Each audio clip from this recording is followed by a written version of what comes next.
Hi, I'm Lachlan. I'm the lead guitarist for Talismer. Kia ora, I'm Jesse. I play rhythm guitar and sing. You're right, I'm Bats, I'm bass and backing vocals. And I'm Darius, and I play drums for Talismer.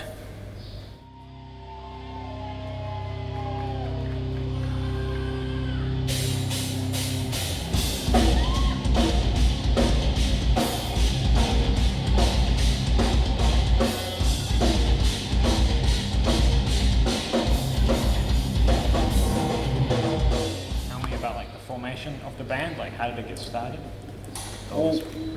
Yeah, me and Bats were in a band, Thunderchild, which is pretty sweet. Represent. And then Bats was going to leave, and then he didn't. But when we thought he was going to leave, Jesse came and filled in for Bats for a while, which is how I got to know Jesse.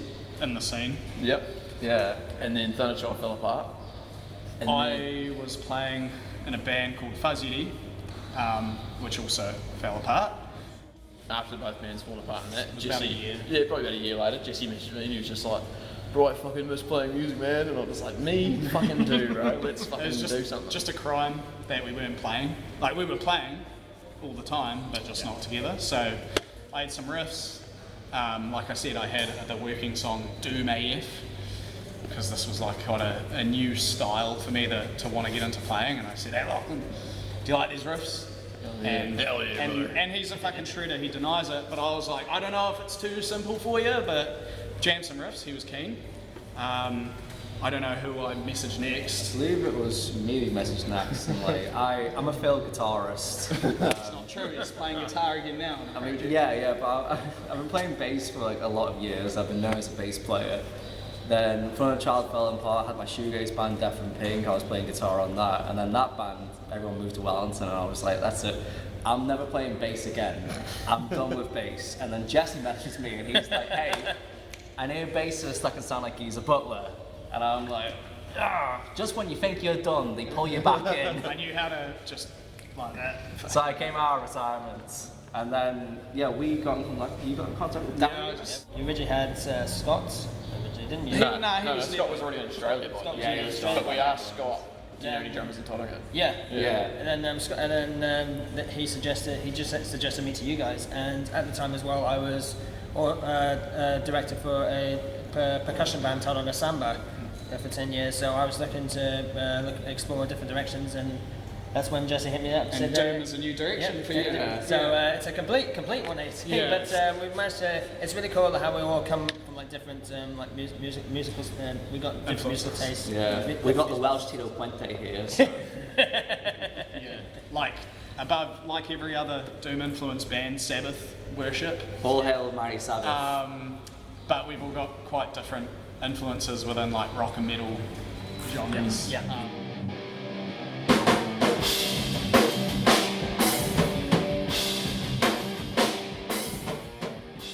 From old mate Chop and Sun King. Hey! You guys have interesting song structures that don't follow traditional structures. Hey! What's your writing/arrangement process, and do they write as a band? Thanks, Chop. We feel seen. Thanks. Shout out to Chop and So McCain. Cheers, Chop. Yeah. Chop McCain. Fuck yeah.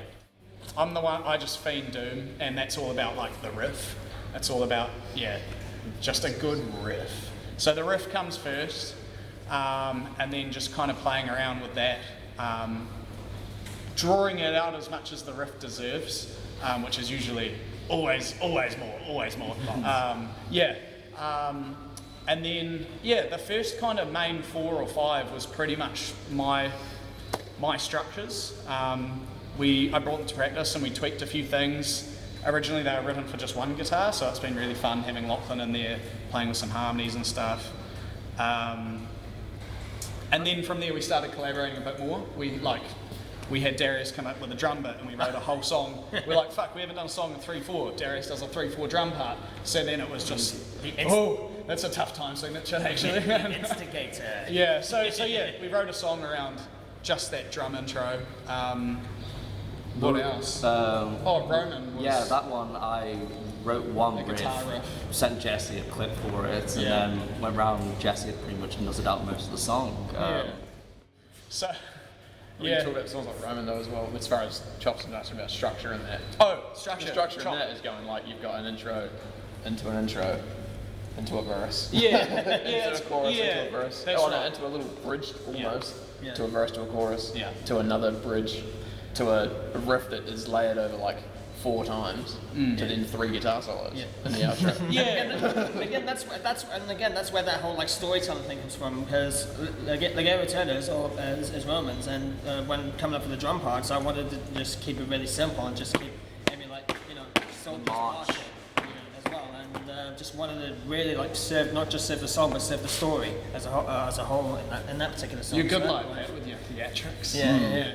I think sort of to go back to the structure, I think probably your post-rock influences plays a bit into that. I love post-rock. Love post-rock, and that's all about like building layers, and it's not necessarily like riff, chorus, verse. Like with post-rock, it is, it's layers, 3, 4 guitars, climaxes, coming back, and when you have like a passage that can then just flow into a new one, those are our favourite kind of songs. Yeah. We get a lot from people in the crowd being like, I can't tell when your song's end. When the next one starts, sometimes it's just tons of feedback in between parts, and you do that in the middle of songs, then after songs, and it's just all one huge lots of feedback, story. interludes. We like feedback. Unless it's negative feedback.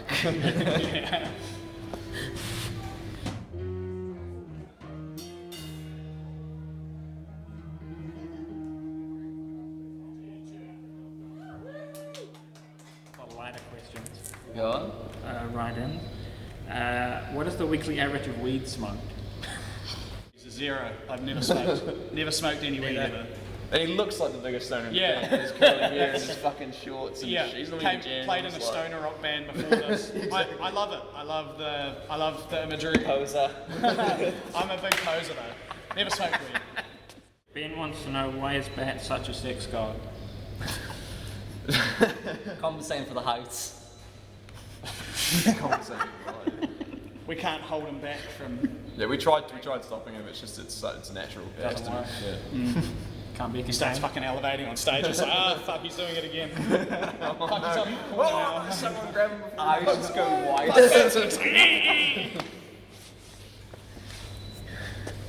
I mean, we're all introverts, so someone's got to fucking do it.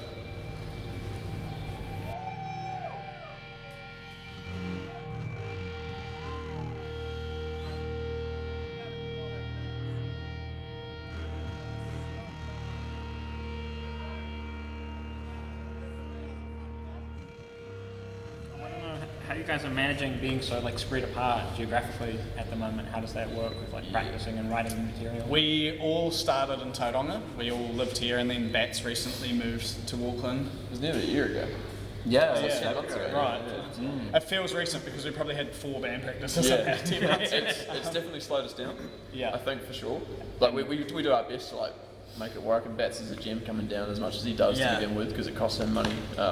Yeah. But we do make it work as well. And Just we do demos, shirty quality demos, Audacity, layer up a few like Facebook Messenger fucking voice. Yeah. I had an idea. Yeah. And usually they go, cool, yeah, and they'll go into the folder, and then we'll bring them up again a year later and forgot we even did them. I think like just doing like big sessions whenever I come down, making sure we have like quality time rather than quantity has just sort of like been the focus lately. It's actually been cool because when we all lived here, we would do a weeknight practice and we'd have an hour and a half, we'd smash it out, come and go. Whereas now we make the most of like a Saturday and we'll spend like the whole day together. We'll practice and then we'll go for a beer and then we get to chat about other stuff like imagery, vibe, gigs coming up. And then come back and do it again. Yeah, and then come and play some more, and it's actually probably been really cool, doing it that way. So instead of something that you just do on an afternoon or after work, There's a it bit of turns spirit. into like a Talismer day. A ritual. Yeah. Cool. All right, one last one here. Another write-in from Cho. What's one piece of advice they would give to new musicians who are playing live? I've only just kind of stopped getting the shakes. You look at some of the bands coming up in the scene now, like 18-year-olds straight out of school, and they're slaying it. And they're more comfortable on have a stage care in than the we world, are after 10 years. So I just don't let the insecurity get to you. It's the enemy of a good performance, is doubting yourself. If you're a bassist out there, don't worry if you make a mistake. No one notices. If you mess Yes, it, they do. Well, your band members will notice and they'll bring it up later. if you mess it up, you mess it up with a smile. And- Yeah, I would say like be proud of your craft. Like the fact you're a creative person, you're an artist, so that's really admirable. We need more art. So whatever you've made at home, in your bedroom that you want to share to people, like that's really cool. It's easier for us to judge ourselves more harshly, and then we don't forget that the things that we have created and worked on, we're analysing from much more of a critical angle. But the people that you're playing to are just happy to hear you, and they're just excited to see live music and a great performance. So It's a cool community, like so many talented bands, and like you can't compare yourself. Like everyone's at different levels of creative vibes and skill, but all of them are chosen to come together to share their craft. just have fun. As far as have fun. advice, for actually like advice for actually just from the performer's point of view, I see it as long as you've practiced enough, you shouldn't have to really be worrying about what you're going to play. Do whatever you've got to do before the show to relax, whether it's a couple of beers or a joint or fucking going for a walk to get yourself in your headspace, and you should be able to go and sit and just focus. You've practiced it that many times, you just try to trust yourself. For me, it's a Jaeger bomb. Do a line check. Make sure. Line check? Hang on a minute! I would say even if the venue, even if it's a full house or it's just 3 or 5 people, give it everything you've got. If you give everything, because those 5 people or thousands of people, they will remember it, and they'll be like, holy. See that? Well, they may or may not. Sometimes We they hope won't, do. sometimes they and go, if they "Oh, don't, shit." thanks for coming out. Maybe they'll then find their band at the next gig they go to, and that's cool. Yeah, but yeah, you're right. Just play the shit out. There's no excuse not to give every show your all. Hey, the Sex Pistols made it, so Yeah. there's hope for all of us. Cool. Thanks, team. We'll call it there. Thanks, when man. you crash your practice and all that.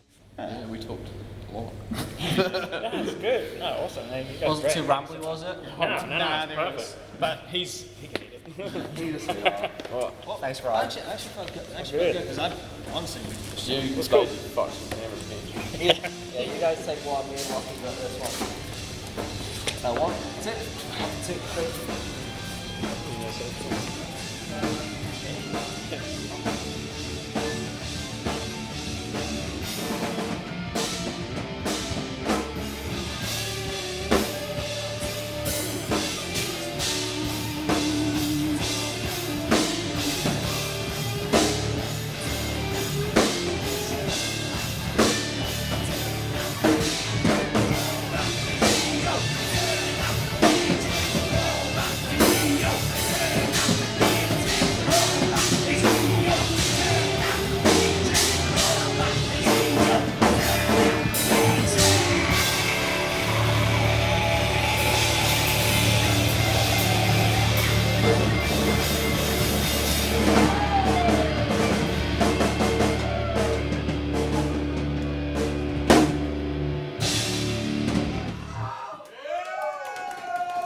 Thank you guys. Thank you so much.